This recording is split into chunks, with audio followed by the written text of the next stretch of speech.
இவ்வளோ நாளாக ஓடிஜியில் கேக் செய்கிறப்பெல்லாம் ஏதோ ஒரு சொதப்பல் நடக்கும், ஒன்றா தீஞ்சு போயிடும், இல்லைனா சரியாக வேகாது.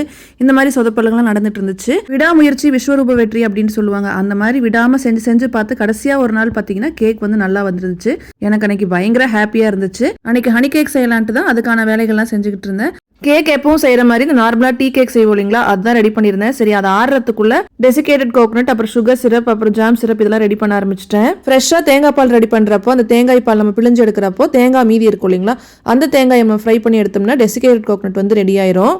1/2 கப் ஒயிட் சுகர்ல 1/2 கப் தண்ணி சேர்த்து நம்ம அதை கொதிக்க வச்சோம் அப்படின்னா நம்மளுக்கு சுகர் சிரப் ரெடி ஆயிரும். அதே மாதிரி 2 டேபிள் ஸ்பூன் அளவுக்கு ஜாம் சேர்த்திட்டு அதுல கொஞ்சமா தண்ணி ஊற்றி கொதிக்க வச்சுட்டு அதை ஆற வச்சோம் அப்படின்னா ஜாம் சிரப்புமே ரெடி ஆயிரும். ஏற்கனவே ரெடி பண்ணி வச்சிருக்கிற கேக் மேல இருக்கிற அந்த போர்ஷனை வந்து லேசா கட் பண்ணி எடுத்துட்டு மேல அந்த ஜாம் சிரப்பை அப்படியே ஸ்ப்ரெட் பண்ணி விட்டுக்கலாம். அதுக்கப்புறம் நம்ம பீஸ் போட்டுக்கலாம். பீஸ் எடுத்துட்டு அந்த சுகர் சிரப் மேலே அந்த ஜாம் போர்ஷன் மட்டும் படாமல் மீதி இருக்கிற போர்ஷனில் டிப் பண்ணிவிட்டு அப்புறம் மீதி இருக்கிற அந்த டெசிகேட்டட் கோகனட் மேலே அப்படியே நம்ம 2-3 பெரட்டி எடுத்துட்டோம்னா நம்மளுக்கு சூப்பராக வந்து ஹனி கேக் ரெடி ஆயிரும். டேஸ்ட் வந்து பார்த்தீங்கன்னா அட்டகாசமாக இருந்துச்சு. ரெடி பண்ணி வச்சோடனே வீட்டில் இருக்கிறவங்க எல்லாரும் ஆளாளுக்கு 2 பீஸாக எடுத்து அன்றைக்கி மொத்த கேக்குமே காலி பண்ணிட்டாங்க.